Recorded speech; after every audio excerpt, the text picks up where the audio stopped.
العارفین صدیقی اور آپ دیکھ رہے ہیں پروگرام آمنے سامنے۔ زیادہ گھبرانے کی بات نہیں ہے، یہ پاکستان کی فوٹیج نہیں ہے، اس لیے ہم نے چلا بھی دی ہے۔ یہ برادر اسلامی ملک انڈونیشیا سے آنے والی ایک فوٹیج ہے جس میں وہاں کے کچھ بدعقل عوام جن کو نہ پارلیمنٹ کی توقیر عزیز تھی اور نہ ہی جنہیں جمہوریت کی گاڑی کے پٹری سے اتر جانے کا خطرہ لاحق تھا، وہ محض ایک ذرا سی بات پر اس قدر خفا ہوئے کہ انہوں نے اپنی پارلیمنٹ بلڈنگ کو ہی پھونک دیا۔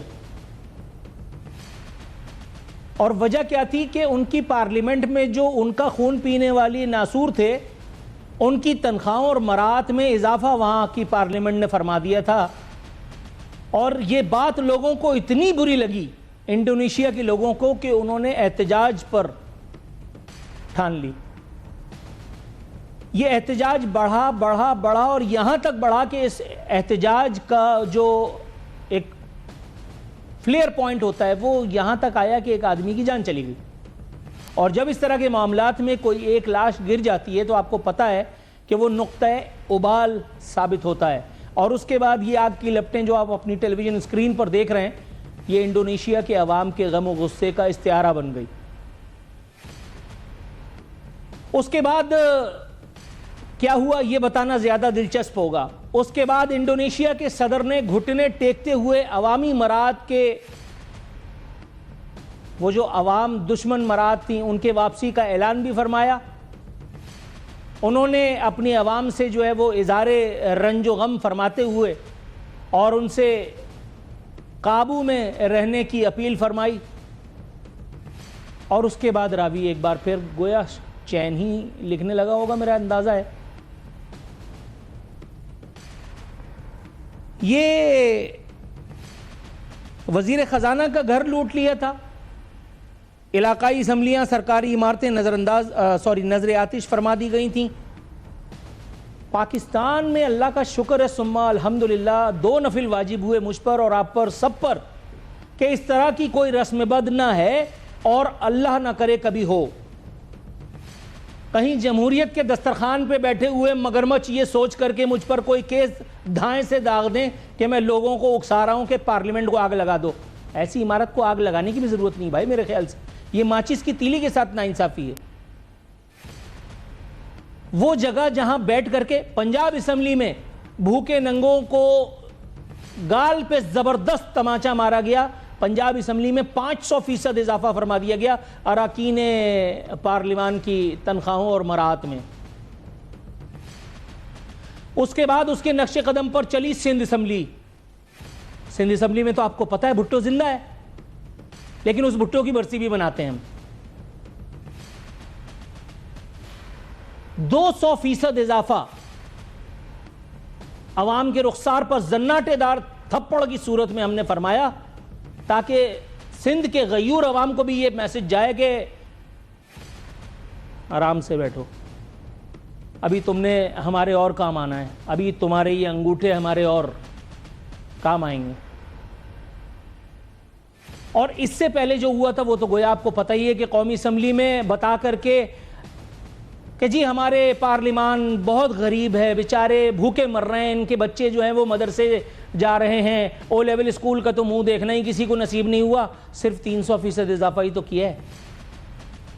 لیکن اللہ تعالیٰ کا لاکھ شکر ادا کرتا ہوں میں، پاک پروردگار عالم تیرا احسان ہے میرے مالک کہ تو نے ہمارے ملک کے غیور، باحمیت، باضمیر، باغیرت، عقل و شعور سے بالکل جس کو کہتے ہیں لدا لد عوام کو تو نے اتنی الحمدللہ صبر اور استقامت کے جذبوں سے تو نے نوازا ہے کہ دنیا ادھر سے ادھر ہو جائے ثم الحمدللہ ہمارے کانوں پر جوں نہیں رینگتی۔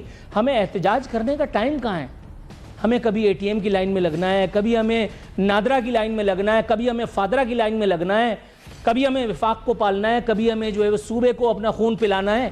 اس کے بعد پھر اگر ہم سے کوئی سوال ہو جائے تو پھر یہ ہوتا ہے کہ اپنی جمہوریت کی گاڑی کو ڈیریل کرنے کی کوشش فرمائیے۔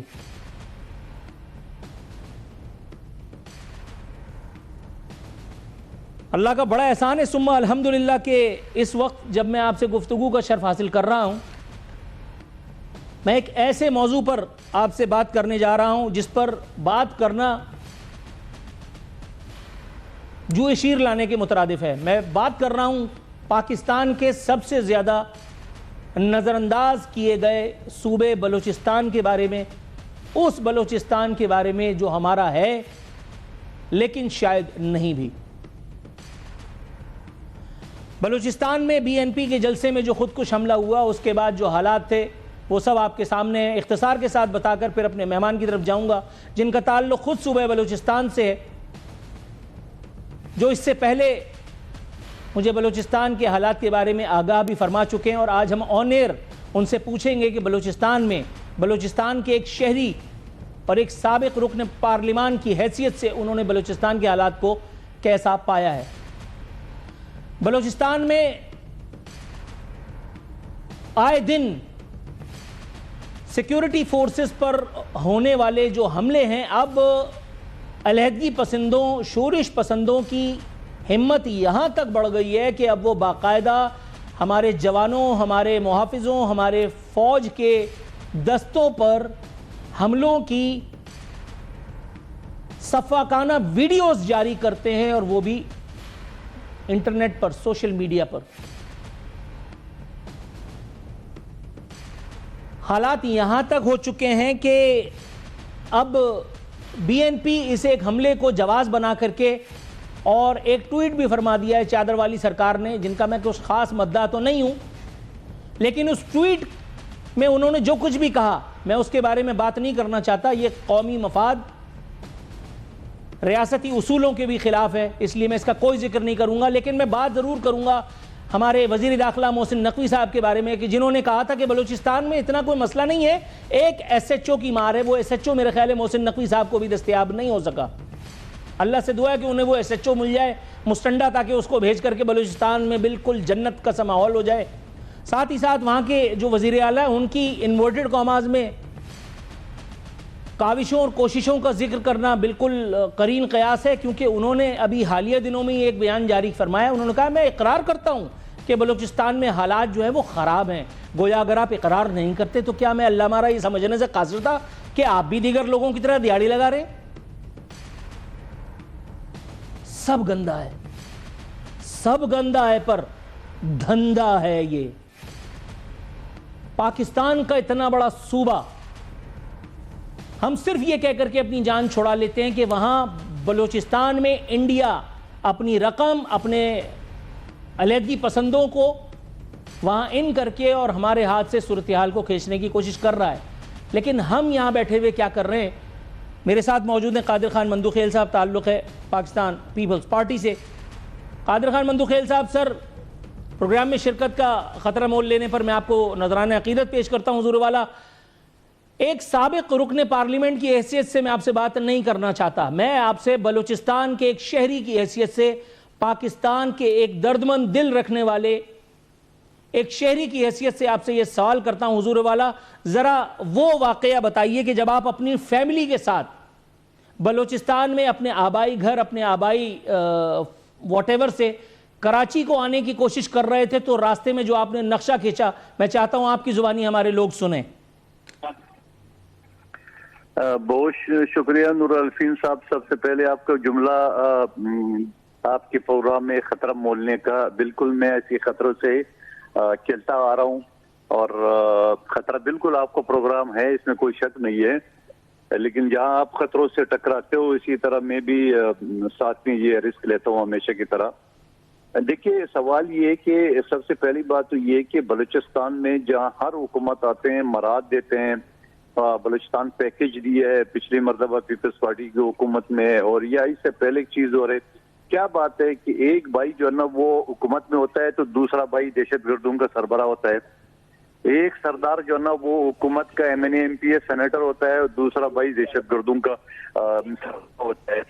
تو اس مطلب یہ کہ ایک ہاتھ سے وہ حکومت کو لوٹتے ہیں اور دوسری ہاتھ سے عوام کو اسی میرومیوم کی طرح.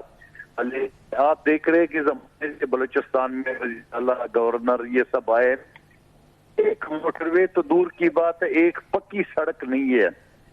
یعنی اگر آپ کراچی سے روانہ ہو جائے کوئٹہ تک تو آپ کو یہ روڈ پورا پکا نظر نہیں ہے.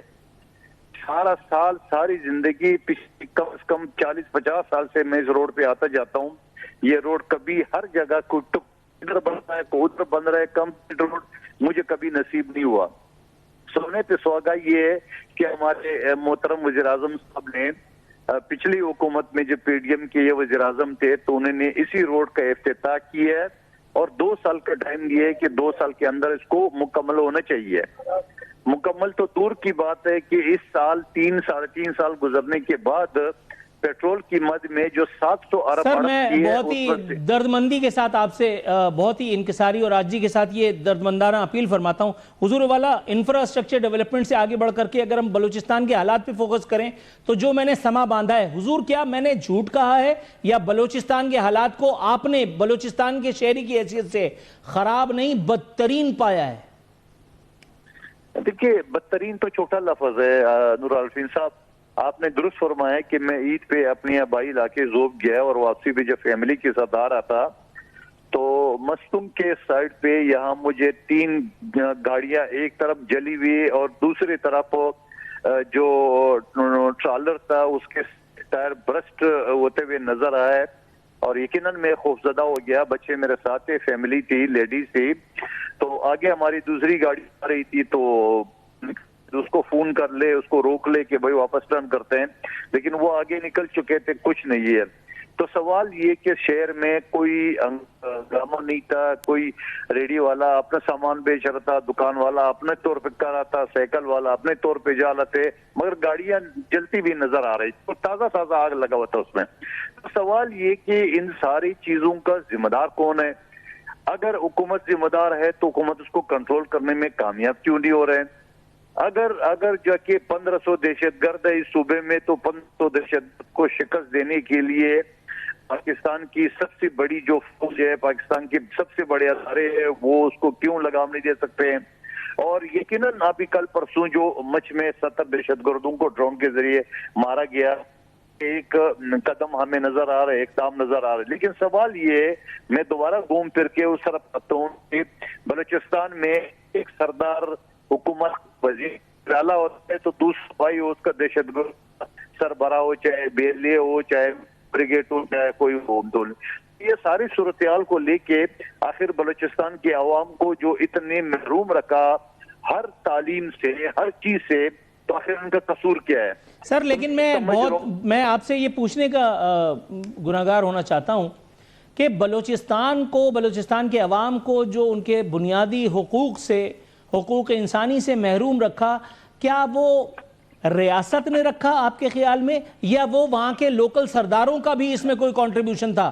کیونکہ حضور والا جو لوکل سرداروں کا بھی مطلب عمل دخل ہے, ایون آج تک کے پولیٹیکل اس میں سینیریو میں اگر ان کا کردار دیکھیں تو خاصا آبجیکشنیبل ہے. اقتدار میں آتے ہیں تو ان کو سب کچھ اچھا لگنے لگتا ہے, اقتدار میں آتے ہیں تو وہ سرفراز بگٹی کی طرح سے ہر دوسرے دن تڑیاں لگانے کے کام آتے ہیں, اقتدار میں آتے ہیں تو وہ محسن نقوی کی طرح کہتے ہیں ایک ایس ایچ او بھیجوں گا اور صاف کر دوں گا.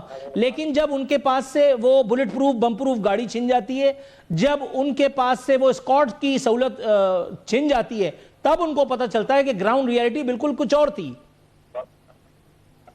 دیکھیے آپ کا سوال ہے کہ ذمہ دار کون ہے؟ سب سے پہلے اس صوبے کے سردار ہے. کیوں سردار ایک بھائی حکومت وزیر اعلیٰ ہوتا ہے, دوسرے بھائی جو ہے نا وہ دہشت گردوں کا سردار ہوتا ہے. آپ مجھے تو کیا یہ ملی مدد نہیں ہے؟ آپ کو ہے تو بڑا کے ساتھ میں ہر مرتبہ حکومت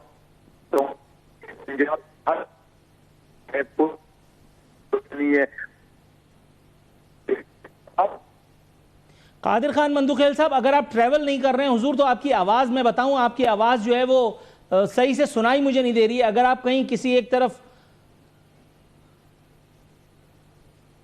ہیلو جی سر, آپ کی آواز کٹ گئی تھی, پلیز کیری آن. جی میں یہ کہہ رہا تھا نا, جو آپ نے کہا کہ ریاست کی اس میں شک نہیں, لیکن ریاست کے سامنے اگر ایک بھائی حکمران ہو, دوسرا بھائی دہشت گردوں کا سرغنہ ہو تو رہے گی.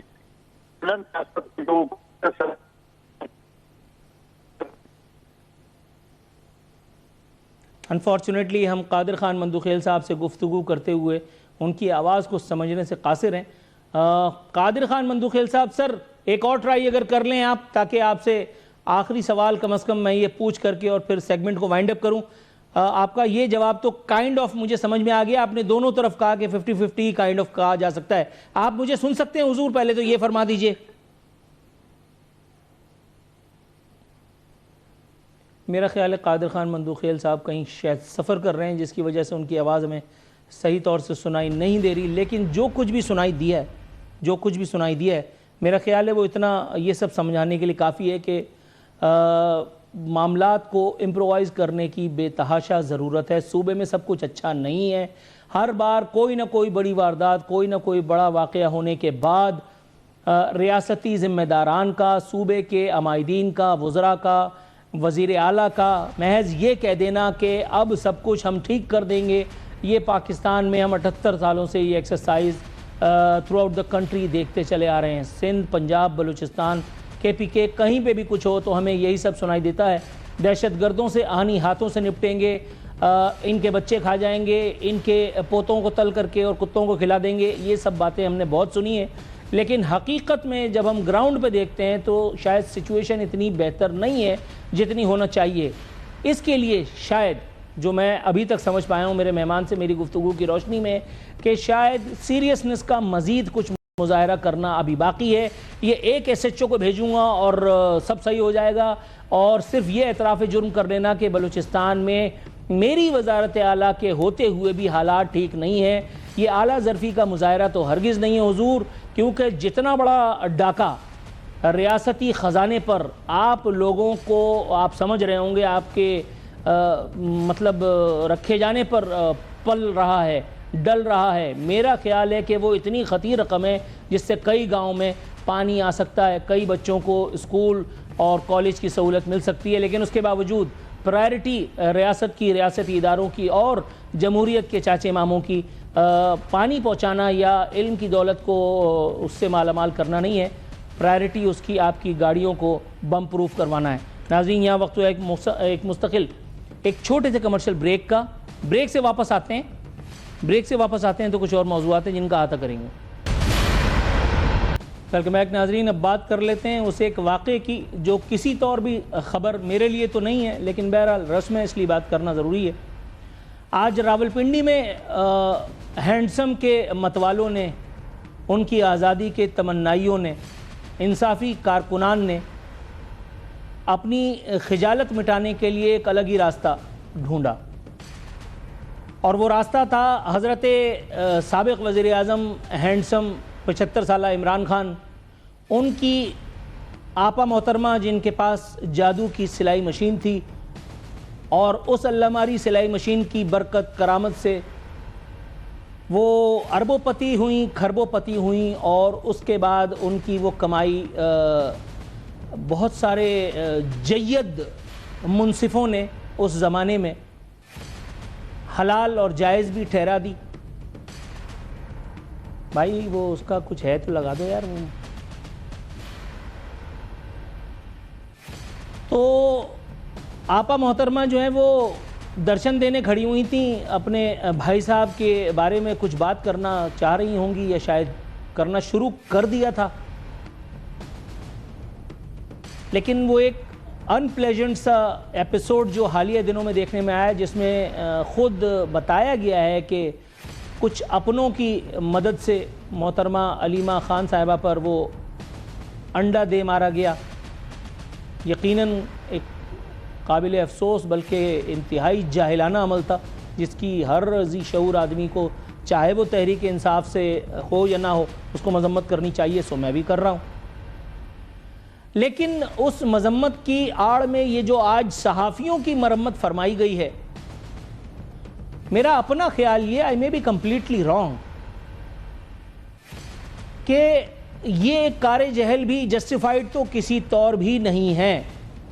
انصافی کارکنان اچانک کسی بات پر فلیئر اپ ہوئے، انہوں نے سوالات کرنا جو شیوا بنا رکھا ہے صحافیوں نے، وہ سوالات پر برنگیختہ ہو کر کے انہوں نے صحافیوں کو جو ہے وہ انڈا آملیٹ سمجھ کر کے اور پھینٹنا شروع کر دیا، جو آپ اپنی اسکرین پر دیکھ بھی رہے ہیں. یہ کسی طور بھی ایک ایسا عمل نہیں تھا کہ جس کی مدد میں کر سکوں، چاہے کوئی بھی جواز تراشنا پڑے. لیکن میرا اپنا ذاتی خیال ہے حضور کہ پی ٹی آئی سے یا نون لیگ سے یا ایم کیو ایم سے یا پیپلز پارٹی سے یا فلانے سے یا ڈھمکانے سے, مطلب it may be who ever,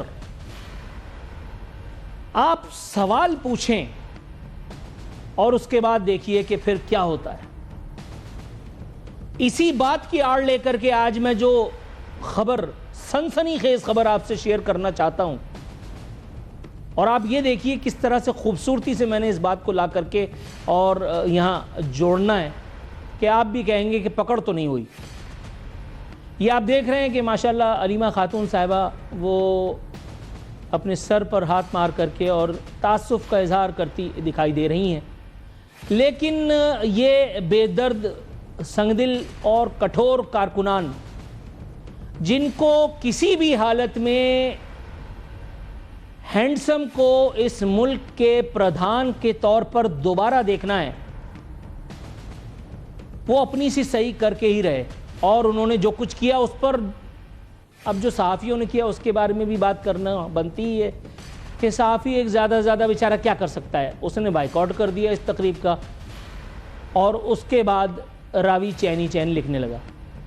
اب یہ بیچارے یہ جو صحافی ہیں ان کے پاس نہ کوئی اس طرح کا کوئی مینڈیٹ تھا کہ وہ کچھ کر سکتے. ان کے پاس میکسیمم یہ, اب اگر مثال کے طور پہ ایک صحافی وہ اپنے طور پر اس معاملے کو ٹیک اپ کرنے کی کوشش کرے گا, پی ٹی آئی کی قیادت یا کسی بھی پارٹی کی قیادت جب اس سے اس کے خلاف پریشر کو استعمال کرے گی اور وہ ڈائریکٹ ہو جائیں گے مثال کے طور پہ کسی اخبار سے, کسی میگزین سے, کسی چینل سے, تو پھر کیا ہوگا؟ پھر وہ رپورٹر یا وہ بیچارہ کیمرہ مین کہاں کھڑا ہوا ہے؟ تو اس لیے یہ احتجاج صرف بائیکاٹ تک ہی رہا, اور یہ بائیکاٹ جو ہے وہ آئندہ دنوں میں بھی ہم اسی طرح سے دیکھتے رہیں گے. ہم نے پچھلے دنوں میں بھی اسی طرح کے کچھ بائیکاٹ دیکھے ہیں مختلف ادوار میں. ہونا ہوانا کچھ نہیں, یہ سب ٹائم پاس ہے, ٹھیک ہے, جس نے مارا جو پٹا وہ ساری چیزیں آپ دیکھ ہی رہے ہیں. لیکن یہ ضرور ہے کہ عوام کو ان سب چیزوں سے, ان سب ایپیسوڈ سے کم از کم یہ تو نظر آ جانا چاہیے کہ کس کا ایجنڈا کیا ہے. یہاں میرا خیال ہے یہ بھی سمجھ میں آنا ضروری ہے کہ یہ جو جمہوریت کے چودھری ہیں یہ صرف اس وقت تک آپے سے باہر نہیں ہوتے جب تک ان کا استحقاق مجرور نہیں ہوتا. میں اس سے پہلے کہ اپنی بات کمپلیٹ کروں, ایک بڑا خوبصورت جس کو کہتے ہیں احمد فراز صاحب نے ایک بڑا چھکا مارا تھا میرے اپنے خیال میں اس چھکے کا سہارا لے کر کے اور آپ سے اس بات کو دیکھیے کیسے آ کر کے بنتا ہوں. احمد فراز نے کہا تھا کہ چاند نکلا ہے میری آنکھ, میرے دل میں اتارے ہے تجھے, آ میرے یار قداریز میرا جام پکارے ہے تجھے, یوں ہی تنہائی میں بیٹھا تھا سرے شام بھلائے ہوئے ساری دنیا, یوں ہی ایک یاد سی جاگ اٹھی تو لگنے لگی پیاری دنیا, میں تو جیسا بھی ہوں خوش وقت ہوں, کیسی ہے تمہاری دنیا, تم نے جس داؤ کو جیتا ہے اس بازی میں ہاری دنیا, آ میرے یار قداریز میرا جام ہے خالی کب سے, میرا دل چور ہے زخموں سے, میری آنکھ سوالی کب سے, پیش منظر میں اب آ جاؤ کہ ہیں اصنام خیالی کب سے, منتظر ہال میں بیٹھے ہوئے لوگوں کی طرح, یوں بجاتے رہیں تالی کب سے, آ میرے یار قداریز میرا نام ہے گالی کب سے. یوں سمجھیے کہ آج کا دن, وہ کہتے ہیں نا کہ آج کا دن بھی خیر سے گزرا, سر تاپا بدن سلامت ہے, جان ایلیا مرحوم کو اللہ غریق رحمت کرے. آج صبح کا سورج ایک اتنی بڑی فلائٹ کے نام سے طلوع ہوا تھا کہ جنہوں نے سوشل میڈیا پر, یوٹیوب چینلز پر دھمال مچا رکھا ہے, جنہوں نے اپنے انقلابی نظریات اور پیپلز پارٹی کے خلاف وہ جو ان کی خوبصورت گفتگو تھی کہ جس میں انہوں نے انکشاف کیا تھا کہ جی پیپلز پارٹی کراچی والوں کو ان کا حق نہیں دے رہی, اس کے حوالے سے ہم نے سوچا کہ ہم بھی بہتی گنگا میں تھوڑا سا ہاتھ دھو لیں گے. نام سن کر کے ہم بھی ذرا آگے پیچھے ہو گئے تھے. ہم نے کہا لے لیجئے. پہلی خبر آئی کہ سر لائن اپ ہو گیا. میں نے کہا نام بتا دو میرا. کہنے لگے سر یونس ڈھاگا نام ہے. میں نے کہا نہیں ان کا نام تو یہ ہے لیکن ان کو میرا نام بتاؤ. اور اس کے بعد چراغوں میں روشنی نہ رہی. پھر مجھ سے فرمائش ہوئی کہ سر میرا فون کاٹا جا رہا ہے, انکار بھی کر دیا جائے گا, آپ فون کر لیں. میں نے کہا وہ تو شہر سے ہجرت کر جائیں گے. کہہ رہے نہیں سر آپ فون کریں گے تو انشاءاللہ افاقہ ہوگا. میں نے فون کیا, فون پک نہیں ہوا. ہو سکتا ہے مصروفیت ہو. میں نے مدعا بیان کیا, میں نے کہا حضور آپ نے قوم کو جو نشان منزل عطا کیا ہے کچھ تھوڑا سا ہمارا بھی اس میں کنٹریبیوشن, اور یہ ایک مکمل فل ٹاس شو ہوگا. اگر آپ کہتے ہیں تو ہم آپ کو اپنے شو میں شریک کرنے کے لیے بالکل بصر و چشم تیار ہیں. اللہ کا بڑا احسان ہے ثم الحمدللہ, ابھی تک میسج کا جواب نہیں آیا. اس کے بعد ایک اور لطیفہ ہوا.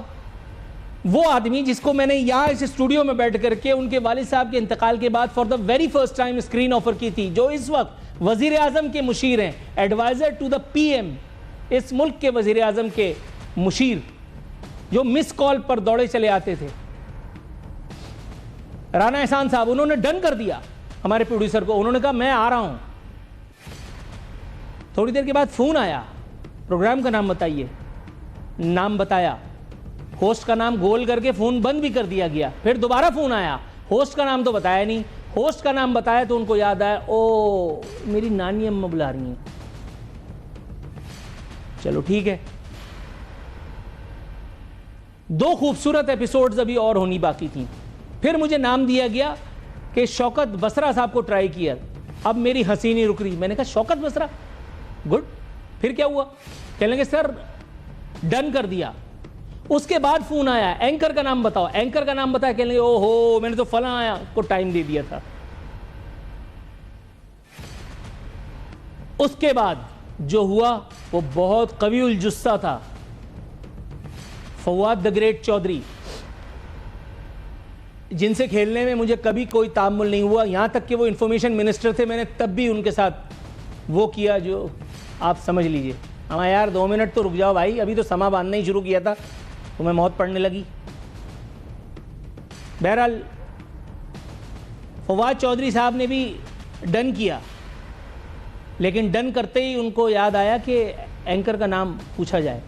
اینکر کا نام سنتے ہی انہوں نے کہا سوری. اور جی ناظرین ویلکم بیک. اختتامی مراحل شو کے آن پہنچے ہیں. احمد فراز نے جو کہا تھا بس اسی کو وائنڈ اپ کر دیتے ہیں. آ میرے یار قدارے زا دیکھ میرا نام ہے گالی کب سے. کوشش بہتری کرتا ہوں کہ اتنے سخت سوالات بہرحال نہ پوچھوں کہ میرا مہمان hit wicket clean bowled leg before ہو جائے, لیکن کیا کروں کہ شاید یارکر ہی پڑ جاتی ہے. یونس ڈھاگا صاحب سے معذرت کا طلبگار ہوں, حالانکہ نہیں. رانا احسان صاحب کا شکر گزار ہوں. شوکت بسرا صاحب مشکور ہوں آپ کا, اور فواد چودھری صاحب کہ آپ نے میری صلاحیتوں پر بھرپور اعتماد فرماتے ہوئے میرے شو میں شرکت سے کنی کترائی. اچھا لگتا ہے کبھی کبھی, انر سیلف میں بڑا ایک ہوا سی بھرنے لگتی ہے کہ ایسا لگتا ہے کہ میں ایک شکاری ہوں اور میرے گھر کے ڈرائنگ روم میں بڑی بڑی گردنیں ٹانگ کر کے اور میں بیٹھا ہوا شام کی چائے کی چسکیاں لے رہا ہوں. اپنے بیٹے سے وعدہ کیا تھا میں نے کہ صرف اتنا سچ بولوں گا جتنا لوگوں کو ہضم ہو. بول میں آج بھی اتنا ہی رہا ہوں, لیکن وہاں ہاضمہ شاید کچھ زیادہ ضرورت سے خراب ہو گیا ہے, اور یہی وجہ ہے کہ میں پاکستان کا صف اول کا انورٹڈ کاماز میں اینکر نہیں بن پا رہا. کوشش کروں گا کل سے کہ آپ کو بھی مایوس نہ کروں. اپنا خیال رکھیے گا. ایمان اللہ.